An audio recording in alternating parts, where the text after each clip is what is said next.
the bench. So we could all say, I don't know, what you feel now looking back on it. It was a demotion or whatnot. But just think if you were Klay Thompson, how you felt after making that bonehead play, because that's what it was. And you looked at the players like, Klay, what are you doing? It was a mistake. But you think about the first game after that was Utah, and he came off the bench. Just think of how you would, and I says, I wonder what his relationship was with Kerr, and he talked about it. They had to have 4 meetings to talk about what was going on. But I do wonder just about the relationships he had with his teammates and others, Steiny, in this difficult year that was for Klay Thompson. Well, I'm sure it was a two-way street. I'm sure Klay came into the year and the team knew that he wasn't pleased with what was going on with his contract situation. So then he tries to play through it, but he's not himself. And it's clearly on his mind, and the team knows that, and Kerr knows that, and they try to work, they try to appease him. Yeah. They try to tell him he's important. I don't think he believed it because they didn't prove it. Wow. And the next thing you know, he's not playing well, and maybe the team's saying his head's not in the game, and that's why, and because his head's not in the game, we got to move him to the bench, and I could easily see, again, without putting any blame on either side, I could see how Klay felt the way he felt and the Warriors felt the way they felt. I just can. Yeah. And I'm not trying to, start a campaign, feel sorry for Klay. He's in Dallas, new endeavors. But just think about how difficult, because we just kind of break it down to basketball. If he felt that way in December about his monies, just imagine where his mentals were at just doing what we take for granted and what we think is the easy part, playing not just basketball, Steiny, good basketball. Holy hell. And am I wrong? I got to say this because I read the thank you from Steph Curry. Am I doing too much if I'm just scratching my head as to where's Draymond's? It's still pretty where's the early. Emergency pod? And you're just 2 weeks away from saying when Klay said it's laughable about the Klay talk. It's just me. Yeah, I don't know. We'll see. All this stuff doesn't happen at once. Maybe Draymond will do something in the next couple days. Not sure. Shaka's in Berkeley. Shaka. What's up, Shaka? How you doing, man? Man, y'all on fire, man. Y'all on fire. This is a great conversation, man. But I think it's something that we're missing, man, is that women lie, children lie, men lie. Numbers don't lie, man. They offered him $48 million for 2 years. To me, that's $24 million a year, but he signed for under 17 and 16. So this was definitely a personal situation, man. And Goo, I love you, Goo, but you got to stop throwing Dre in his business. Right. It's like Jefferson just said. He came out. It's halftime of a game in December. He talking about money, man. They already paid him when he was hurt. I hear you, man. When he was hurt, man, fully. He got all this money, man. So at the end of the day, we got to stop talking about money. This is a team. And ain't no I in team. Team is not spelled like that. I wish him the best. I love Klay. But let's be realistic, man. That man didn't make – I sent you the thing the other day about how much the team was worth. It was worth $200 million. Now it's worth $7 billion, man. That man didn't make all that money doing stupid decisions like that. Willie Mays ended up in a New York Mets jersey. Yeah. Michael Jordan Wizards. Montana, Kansas City Chiefs. So you don't always stay with the same team. But he was a great player. And we love Klay. No disrespect, but I love the Warriors more than I love anything. Yeah. Hey, Shaka, you know what? Real quick, I'm in my feelings, man, and you are right. You make some great points. I'm just mad that Draymond hijacked 2 seasons in a row, and he got 4 years. And this whole Klay is gone. That's why this is coming out. And you are right. I'm going to check myself, but it just don't sit well with me, Shaka. The guy that done wrong twice is the one that got rewarded. I just think that's BS. But Warriors were always looked at as a soft team. I've been a fan since '74, since Clifford Ray was the center, or Rick Barry. Yeah. We've always been known as a soft. Draymond changed a toughness thing, and he's been rewarded by the owner. And I see no nothing bad about Dre getting this money. He only getting $25 million a year. Yeah. He's only getting $25 million. He's making more money on TV. So it ain't about the money with Dre. Klay is crying about money. It's all about me with Klay. You never hear Draymond talking about me. I don't know if it's fair to say Klay was me. Podcast, but I hear you. But Anthony Slater, on what was the reason that Klay ended up walking away? This is from the TK podcast. One of the things that made me more sure he was leaving through this process was I do think from the Warrior side where they miscalculated was, Joe Lacob, really, the Lacobs, when they did this with the Andre Iguodala, the businessman Andre Iguodala, it was that like CEO versus, businessman type negotiations. And really with Draymond Green last time too, where it was leveraged plays and each side was kind of playing this game of chicken and, who would blink first, how much money could the player get out of the team, all that. I was told on the Klay side, like, that's not how he plays. Once you make your leverage play and hardball him, he just has bye.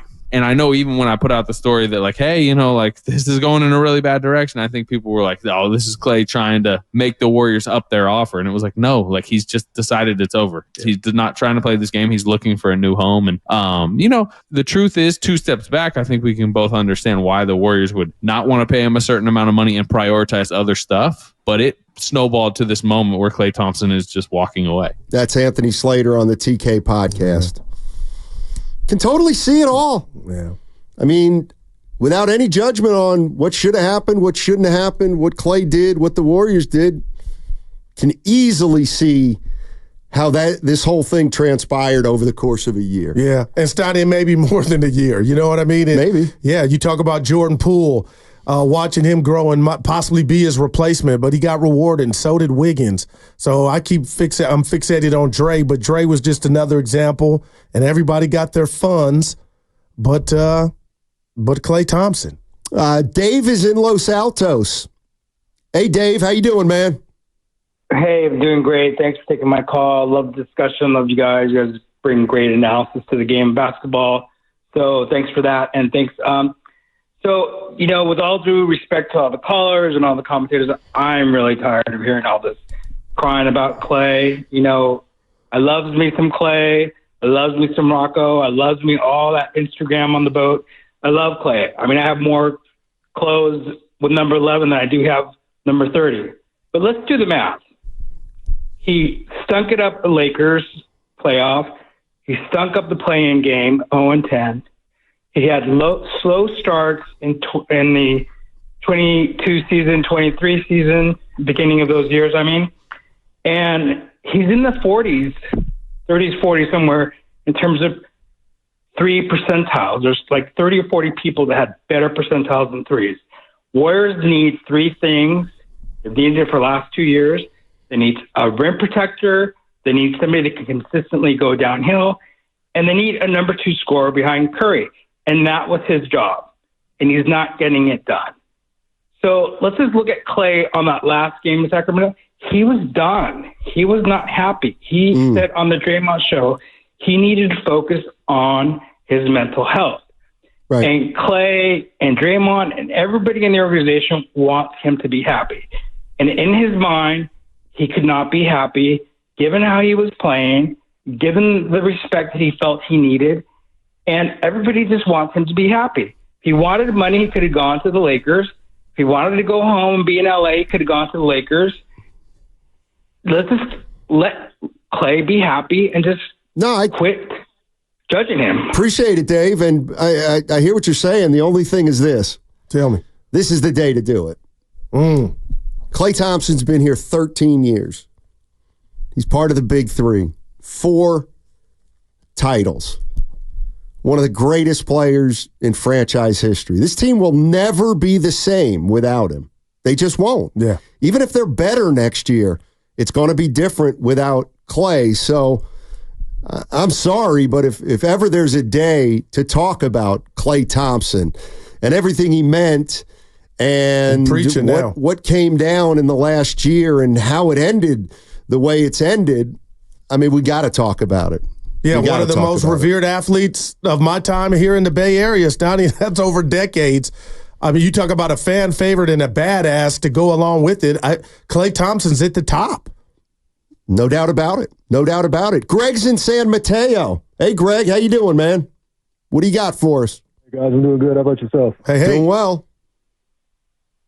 Hey, so I just wanted to change it real quick and look at the possibility of a Kuminga trade. And I know how many Warriors fans I've talked to that look at his potential at being, the next guy after Curry. But we got to realize, how many times have we whiffed in the draft? If we look at the team without Curry, you're looking at Kuminga as our superstar, and then you got to hope and pray that we finally draft somebody that will be as good as a Curry or Klay Thompson. Without Curry, our team, realistically, if we look at it as real Warriors fans, we're probably not going to be very successful for the next, 10, 15 years unless we get really lucky. So unless this Warriors team can leash somebody like the Utah Jazz into accepting Wiggins and whoever else we could trade them, we got to get rid of Kuminga to get Laurie and maybe look at the possibility of somebody signing like Miles Bridges, or if DeMar DeRozan will accept some kind of mid-level whatever. I don't even know what's possible. But we got to look at, the realistic possibility of this team being terrible once Curry's gone. Yeah, Greg, thanks for the call. Appreciate it. Yeah, and the first crack at it, Steiny, they didn't want to give up Kuminga for Paul George, but Markkanen is, 8 years younger than Paul George. Right. And look, I'm sorry. We'll ask Monty at 1. I got so many questions for him. Yeah, Monty Poole, NBC Sports Bay Area, courtesy of the River Islands guest line. He will be coming up at 1 o'clock. 1 o'clock. It'll be our debut. It'll be our debut guest with the River Islands guest line. I'll tell you what, because you set it up perfectly, this is the day to give Klay his flowers, but you and me agree that if we were Klay Thompson and all that has gone on, forget right or wrong, people, we understand how he felt slighted. I think that's the one thing you and I are aligned on. Yeah, I understand how he felt slighted, and I understand why the Warriors didn't want to bring him back at this point in time. Do some fans wish they would have taken this hard of a line last year? Probably. I don't want to do this now, but if you want to ask me who's closer to winning, it doesn't take a brain surgeon to figure out he's going to a team that just won the finals, and he left a team that didn't make the playoffs. Yeah. If you believe that the Warriors did not want Klay Thompson back, which is what I garner from Anthony Slater's piece, when do you think that happened? When did that start? Well, you know what? I'll play Slater because he was asked the moment, Evan, it went sideways. Take a listen.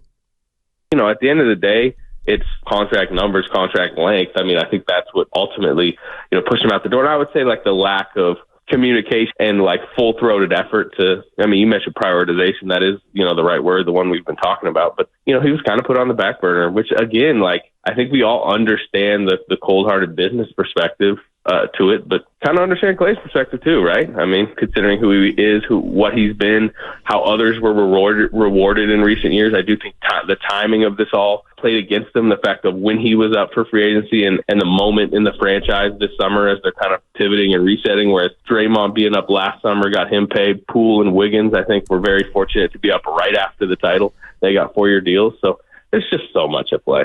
No doubt about it. Good question. No Evan. doubt. There's a lot. There's so much was going on. But that too had to do it to me. To answer Evan's question, that deal at 2 years had to be like, you effing kid me? And Dre got 4. My counterpart got 4.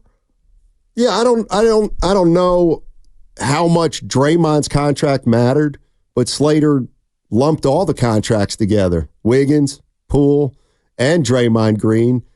And it just so happens that Klay Thompson came up at a time where they're pivoting. I mean, I don't know if I want to go down a hypothetical road, but in theory, do you think if Klay were up last year and Draymond were up this year, they would have rewarded Klay last year and Draymond would have been the odd man out this year? That's a great question. I kind of think so, believe it or not. But we'll never know. Well, I'll say this. Again, if that's the case, I don't think I would have been as hurt as much then if it was just about timing. If I could default to what you just said, you know what? Had I been Dre, I would have got that same deal. But I think Klay feels like he wouldn't have because of the fall off from his play. Right. I'm just saying if for whatever reason the Warriors would have rewarded Klay. Klay was under contract, and here comes Draymond, a free agent, just like Klay. I don't know how the Warriors would have perceived wanting to re-sign Draymond or not. In other words, maybe Draymond would have been the odd man out. Well, Dre wouldn't be battling back from. That's a right on the table in this whole scenario too. To me, Steiny, we had talked about, brought to you by Atco, is the 2 injuries have robbed Klay of being his best self. Dre didn't have to deal with that. That was just like Steph and every player, natural slippage. This was 2 catastrophic injuries. Well, then we must acknowledge, as unfair as it was to Klay, those 2 injuries. He's not the player Draymond is right now, right here, right now. I mean, we can debate that, and people may, but if maybe the Warriors were concerned about the future with Klay because of his 2 injuries. I don't know. But clearly both sides didn't want it enough. They just didn't want it enough. Let's go to Craig in San Francisco. Hey, Craig, what's going on? Hey guys. Thanks for taking my call. I just wanted to provide a perspective. And it's unfortunate that Klay did not have this perspective, but my feeling is, over the past 5 years, he was overpaid and he underperformed, especially last year. I did the math, actually. I don't know if anyone's done this, but if you look at the past 5 years, the amount he was paid per game he played was higher than Steph Curry's by like 15%. So he was definitely overpaid and he underperformed. And so for him to think that, that offer was, not fair. It would have been helpful if he had that perspective, And as for last year, he wasn't happy clearly, so he underperformed. His attitude, caused him to underperform, and we didn't make the playoffs. And I think it's partly because of Klay. And so that's why I'm not that. That's why I'm fine with him leaving because we missed the playoffs, and I think it's because of Klay, and he had an attitude even though he was overpaid. Gotcha. I think he'll do well in Dallas because he'll be happy. But yeah, that's just my comment. Thanks, guys. Well, you bring up a good point. Is how much of Klay's season last year, which wasn't a great one, was because he wasn't happy. Because it didn't help. There's no way it helped. Well, then he's going to be a better player in Dallas if he's healthy, if he's happy. I don't think there's any doubt about that. Yeah, his mentals would be better. So I also think there's 2 ways to look at his injury. And I've said it before. Whether you like it or not, NBA players have guaranteed contracts. The minute they sign a deal, it is guaranteed no matter what happens. So I actually am not, I do not subscribe to, well, the Warriors paid him for 2 years of not playing. He should be grateful. Anybody would have had to pay him that. No, every team in the NBA would have had to pay him that money. That's just the rule. And I'm sorry, I just don't view Klay rehabbing for 2 consecutive years as paying him for nothing. He earned that money. He earned it, even though he was rehabbing. That's the way I look at it. Yeah, and I'll tell you what, you go in there when it was all said and done, and the Warriors offered him 2 for $48. Steiny, the more I think about it, the other day I felt different. Yesterday, after everything he's endured and what was taken and robbed of his body from an athletic standpoint with those injuries we talk about, Steiny, I got to be honest, the 2 for $48 was fair as hell. You know what I mean? But I can't say Klay lived it. He saw Poole. He saw Wiggins get the bat. So there was so much that we're not privy of that he had to compartmentalize. But forget all that. If I can, I would say, Klay, after all that and your game slipping where everybody could see, they still offered you 24 per, even if it were for 2. Dublin Marge on the YouTube chat. Steiny, Klay signed the max contract after he was injured. Lacob didn't have to pay him. And now I'm seeing something on the Xfinity mobile text line. Didn't they re-sign him in the hospital? They could have waited. Are you kidding me? You guys are absolutely kidding me, right? Klay Thompson was, you were going to not pay Klay Thompson after he got hurt in the 2019 finals. That would have been a PR. So what were you going to do? What were you going to do? Let him become a free agent? And